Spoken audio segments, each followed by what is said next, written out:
बिस्मिल्लाहिर्रहमानिर्रहीम। अस्सलामुअलैकुम व्यूअर्स, हम आपको कुर्लिश उस्मान सीज़न 3 में खुश आमदीद कहते हैं और इस वीडियो में हम आपको बताएंगे कि कुर्लिश उस्मान के सीज़न 3 के पहले एपिसोड में क्या होने जा रहा है।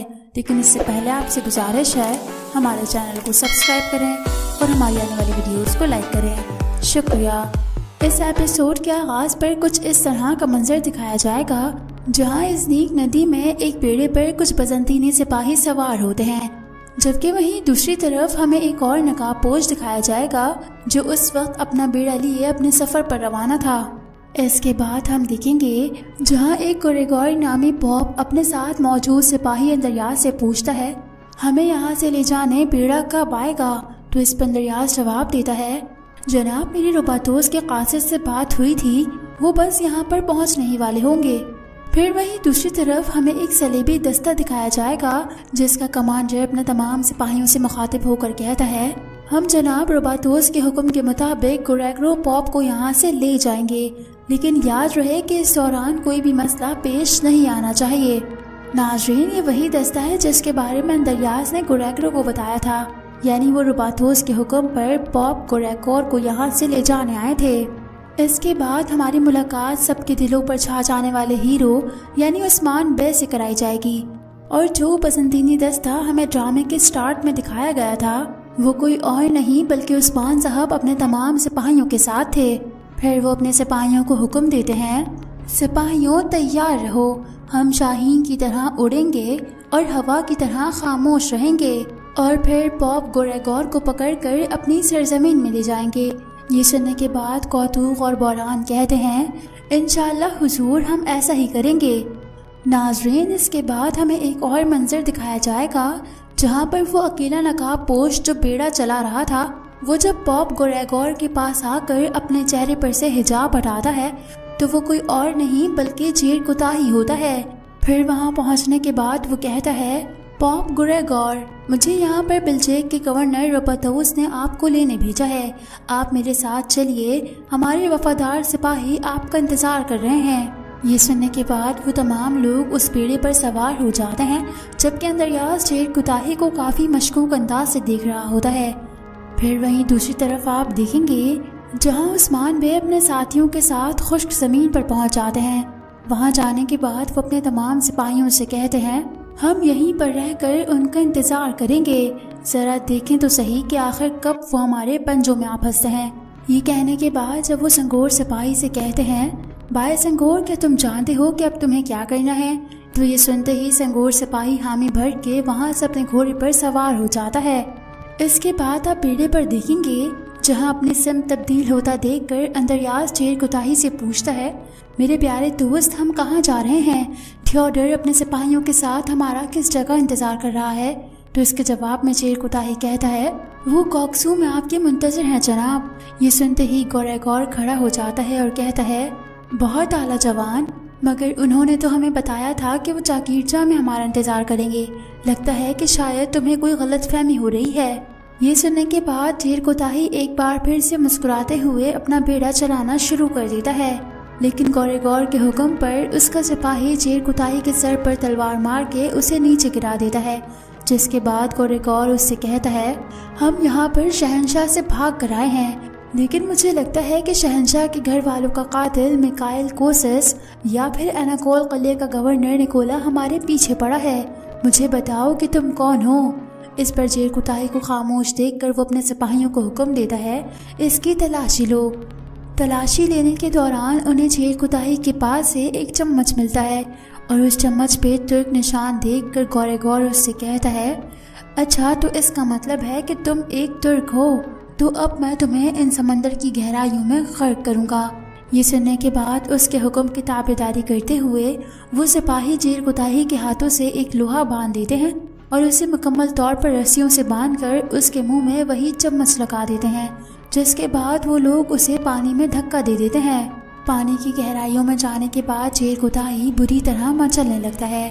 फिर इसके बाद आप देखेंगे कि संगोर सिपाही आकर उस्मान बे को बताता है, जनाब उनका बेड़ा हमारी तरफ नहीं बल्कि मुखालिफ सिम जा रहा है और जेर कुताही भी उस बेड़े पर मौजूद नहीं। इतना सुनते ही आइकुल की हालत ख़राब होने लगती है, जबकि उस्मान भी अपने तमाम साथियों के साथ अपने सफ़र पर रवाना हो जाते हैं। नाज़रीन, इसके बाद आप देखेंगे कि जब पॉप गोरेगोर का बेड़ा और थियोडर एक दूसरे के आमने सामने आते हैं, तो इससे पहले कि वो दोनों एक दूसरे से मिल पाते, इतने में वहाँ पर कुछ लोग हमलावर हो जाते हैं। उनका हमला होते ही थियोडर जोर से चिल्लाता है, कातालान का हमला हो चुका है, पॉप की हिफाजत करो और इन्हें बाहिफाजत मेरे पास लेकर आओ। वहीं दूसरी तरफ कातालान भी अपने सिपाहियों को यही हुक्म देता है कि इन तमाम सिपाहियों पर रहम मत खाना, लेकिन पादरी मुझे सही सलामत चाहिए। ये कहने के बाद दोनों अतराफ के सिपाहियों के दौरान शदीद तरीन मुआरका जारी हो जाता है, और जब बेड़े पर मौजूद सिपाही उन्हें वहां से भगाने की कोशिश करने लगते हैं, तो कातालान के सिपाही नदी में कूदकर उन पर हमलावर हो जाते हैं। दोनों अतराफ के सिपाहियों के दरमियान शानदार मुकाबलाबाजी होती है, लेकिन आहिस्ता आहिस्ता थियोडर के साथ मौजूद सिपाहियों का खात्मा होने लगता है। फिर जब एक दुश्मन सिपाही पॉप गोरेगोर के पास आकर उन पर हमलावर होने लगता है, तो इतने में एक तीर आकर उसके सर के आर पार हो जाता है, और वो तीर किसी और ने नहीं बल्कि उस्मान बे ने चलाया होता है। जिसके बाद हमें एक शानदार मंजर देखने को मिलेगा, जहाँ पर उस्मान बे अपने तेज रफ्तार घोड़े पर सवार होने के बावजूद भी तेज़ी से उस नदी के पानी में छलांग लगा देते हैं, और उन्हीं के साथ मौजूद उनके तमाम सिपाही भी इस लड़ाई में शानदार किरदार अदा करते नजर आते हैं। जिनमें से कुछ सिपाही नदी के पानी में छलांग लगा कर मुकाबला करते हैं, तो कुछ सिपाही दरख्तों के पीछे खड़े अपने दुश्मनों पर तीर के हमले कर रहे होते हैं। इसी तरह उनके दरमियान काफ़ी देर मुकाबलाबाजी चलती रहती है, और इसी मुकाबले में उस्मान बे का एक लहीम शहीम आदमी से सामना हो जाता है, जिस पर बहुत से वार करने के बावजूद भी उसे कोई फ़र्क नहीं पड़ता। लेकिन जब आखिर में उस्मान बे अपना खंजर उसके गले में घोंपते हैं, तो उसका भी खात्मा हो जाता है। और फिर हमें इसके बाद नदी के अंदर की लड़ाई के मनाज़िर भी दिखाए जाएंगे, जहाँ पर काफ़ी मुश्किलात का सामना करने के बाद वो लोग अपने तमाम दुश्मनों को ख़त्म करने में कामयाब हो जाते हैं। अच्छा, तो नाज़रीन, अगर आप ये फुल फाइटिंग सीन देखना चाहते हैं तो लिंक हमारे डिस्क्रिप्शन बॉक्स में दिया हुआ है, उस पर क्लिक करके आप हमारी वेबसाइट पर ये सीन मुलाहिजा कर सकते हैं। फिर अपने तमाम दुश्मनों को ख़त्म कर देने के बाद उस्मान बे की नज़र जेर कुताही पर भी पड़ जाती है, जिसके बाद वो काफ़ी पुरसुकून हो जाते हैं, और फिर वो पॉप गोरेगोर को बताते हैं, आपको फिक्रमंद होने की कोई ज़रूरत नहीं, क्योंकि आप एर्तुगरुल गाजी के बेटे उस्मान के हाथों बिल्कुल महफूज हैं। ये सुनते ही वो जवाब देते हैं, अच्छा, तो उस्मान तुम हो, तुम्हारे बारे में हमने बहुत सुन रखा है, तुमने ईसा के बेटों के साथ जो कुछ किया वो हम बहुत अच्छी तरह जानते हैं, और उन तमाम बातों को जानने के बाद हम सिर्फ तुम्हारे लिए बद्दुआएं करते हैं। ये सुनने के बाद उस्मान बे मुस्कुराते हुए जवाब देते हैं, ये तो बहुत अच्छी बात है, चलो तो फिर देखते हैं कि वो मेरे हक़ में कबूल होती हैं या फिर नहीं। ये सुनने के बाद जब गोरेगोर कहता है, अगर तुम मुझे मारना चाहते हो तो फिर ख़त्म कर सकते हो, मुझे अपनी मौत से कोई डर नहीं लगता। इसके जवाब में उस्मान बे कहते हैं, आला, बहुत आला, लेकिन फ़िलहाल तुम्हारी जान और तुम्हारा माल मेरी हिफाजत में है, इसीलिए फ़िक्रमंद होने की ज़रूरत नहीं, मैं सिर्फ तुम्हें अपनी सरजमीन पर लेकर जाऊंगा। सिपाहियों, खुफिया रास्ता अख्तियार करो ताकि हम जल्द अज जल्द अपनी सरजमीन पर पहुंच सकें। इसके बाद आप बिलजे किले में देखेंगे, जहां रोबातोस अपनी मर्जी के कपड़े तैयार करवा रहा होता है। इतने में अपने सिपाही थियोडर को अपने सामने देखकर वो अपने साथ मौजूद तमाम लोगों को बाहर भेज देता है। उनके बाहर जाने के बाद वो थियोडर से कहता है, वैसे तो तुम्हारी हालत मुझे सब कुछ बता रही है, मगर मुझे जवाब दो कि पॉप गोरेगोर कहाँ पर हैं और तुम्हारे साथ क्या हुआ है।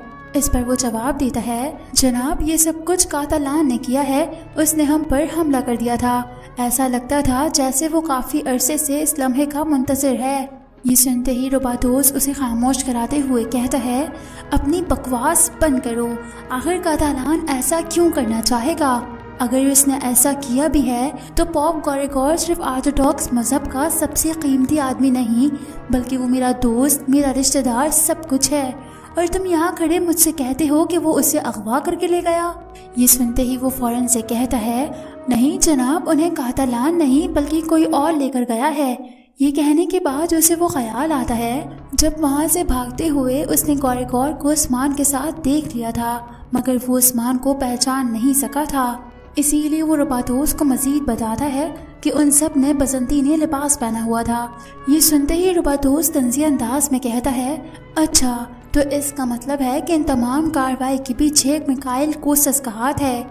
मगर ये कहते ही उसे कातलान का ख्याल आता है, जिसके बाद वो मजीद कहता है, अगर मिकाइल कोसस ने पॉप गोरेगोर को लेने अपने सिपाहियों को भेजा था तो आखिर कातलान को किसने भेजा होगा। इसका मतलब है कि इसके पीछे शहंशाह का हाथ है। और जहाँ तक रही बात मिकाइल कोसस की, तो हम निकोला के जरिए ये मालूम कर लेंगे कि आखिर पॉप गोरेगोर मिकाइल कोसस के पास है भी या फिर नहीं। नाजरीन, इसके बाद हमें हरमानकिया किले के मनाजिर दिखाए जाएंगे, जहाँ मिकाइल कोसस काफ़ी उजलत में अपनी जगह पर बैठते हुए अपने सिपाही नेस्तोर से पूछता है, क्या बात है नेस्तोर, तुम बहुत हलचल में हो। तो इस पर वो उसे बताता है, जनाब आपकी बहन मारी कुस्तुम दुनिया से रवाना हो चुकी हैं और वो बहुत जल्द यहाँ पर पहुँच जाएंगी। ये सुनने के बाद जब कोसस एंसेल्मो के बारे में पूछता है तो इतने में कातलान एंसेल्मो वहीं पर आ जाता है। उसे अपने सामने इस तरह की हालत में देखकर कोसस समझ जाता है कि उसे जंग में हार हुई है, जिसके बाद एंसेल्मो जवाब देता है, जंग हमेशा खुफिया जानकारी से जीती जाती है और तुमने मुझे जो भी मालूमात दी थी वो सब गलत थी। तुमने मुझे बताया था कि वहाँ पर हमारा सामना सिर्फ सलेबियों से होगा, मगर वहाँ तो पादरी को लेने बसंतीनी भी आए हुए थे जिनसे हमारा मुकाबला हुआ और वो पादरी को हमसे छीन कर ले गए। ये सुनने के बाद कोसस कहता है, एंसेल्मो तुम हार चुके हो और अपनी हार को तस्लीम करो। अपनी हार को तस्लीम करने के बजाय तुम सारा इल्ज़ाम मुझे दे रहे हो, यहाँ तक कि तुमने बसंतीनी सिपाहियों की कहानी भी बना डाली। आखिर ऐसा कैसे मुमकिन है। मगर चाहे जो भी हो, मेरी बात कान खोलकर सुन लो कि हमारे दरमियान एक मुआहदा हुआ था। अगर तुम गोरेगोर को मेरे पास सही सलामत ले आते हो तो फिर मैं तुम्हें तुम्हारा बकिया सोना अदा करूँगा, लेकिन अगर तुम ऐसा ना कर पाए तो फिर तुम मुझे मेरा मुकम्मल तौर पर सोना अदा करोगे। उसके बाद सुनकर एंसेल्मो जवाब देता है कि मैं कभी हारा नहीं करता और ना ही मैं कातालूनियों से यहाँ पर हारने के लिए आया हूँ। चाहे उस पादरी को जो कोई भी ले गया हो, मगर मैं उसे ढूंढ निकालूंगा और उसे तुम्हारे पास लाने के बाद मैं तुमसे दुगनी कीमत वसूल करूंगा। इसके जवाब में कोसस कहता है, ठीक है, मैं ज़बान का बहुत पक्का आदमी हूँ। तुम पादरी को मेरे पास लाओ और अपना सोना यहाँ से ले जाओ। शाम में मुझे निकोला की तरफ दावत पर जाना है। नेस्तोर तमाम तैयारियां मुकम्मल करो और एंसेल्मो तुम अपने गुस्से और अपने दिमाग को काबू में रखो। कहीं ऐसा ना हो कि तुम्हें वापस कतालूनिया खाली हाथ ही जाना पड़ जाए। नाजरीन, इसके बाद आप काई कबीले में देखेंगे जहाँ सलजान खातून के वापस आ जाने के बाद तमाम काई खवातीन एक साथ बैठी होती हैं और वो मल्हान खातून के बेटे औरहान को देखकर बहुत सी दुआएं देती हैं। उनकी इन्हीं बातों के दौरान जब एक खातून सलजान खातून के लिए खाना लेकर आती है तो खाने को देखकर बाला की तबीयत खराब होने लगती है। उसकी इस तरह की हालत को देखकर गोंचा बाला को मशरूब पेश करती है। इतने में मल्हान की खात्मा गोगची उसके लिए एक मशरूब लेकर आती है और कहती है, बाला खातून, आपकी हालत ठीक नहीं लग रही, आप इसे पी लें। ये सुनने के बाद जैसे ही बाला वो पीने लगती है तो गोंचा बाला को रोक देती है और कहती है, चलो बाला, हम चलकर ताज़ी हवा में सांस लेते हैं, तुम ठीक हो जाओगी। ये कहने के बाद गोंचा बाला को तो वहाँ से ले जाती है और गोगची भी उन्हीं के पीछे चली जाती है। जिसके बाद सलजान खातून मल्हान से पूछती हैं, मल्हान, ये लड़की कौन है? तो इसके जवाब में मल्हान उन्हें बताती है, इसका नाम गोगची है अम्मी जान, और इल्जा की शादी के बाद से ये मेरे साथ हुआ करती है। फिर वहीं दूसरी तरफ आप देखेंगे जहाँ गोंचा अपने हाथ में मौजूद मशरूब फेंकते हुए बाला से कहती है, बाला, तुम्हें क्या हो गया है? क्या तुम्हें लगता है कि तुम्हें इस हालत पे ये मशरूब पीना चाहिए? इस पर बाला जवाब देती है, मैं जानती हूँ गोंचा, बस मैं भूल गई थी, लेकिन आइंदा अपना ख्याल रखूंगी। ये सुनते ही गोंचा फौरन से कहती है, हाँ, तुम्हें अपना ख्याल रखना भी चाहिए, क्योंकि अब तुम अकेली नहीं बल्कि एक और जिंदगी भी तुम्हारे साथ है। ये कहने के बाद गोंचा बाला को वहाँ से ले जाती है। वहीं खड़ी गोगची भी उनकी तमाम बातें सुन लेती है।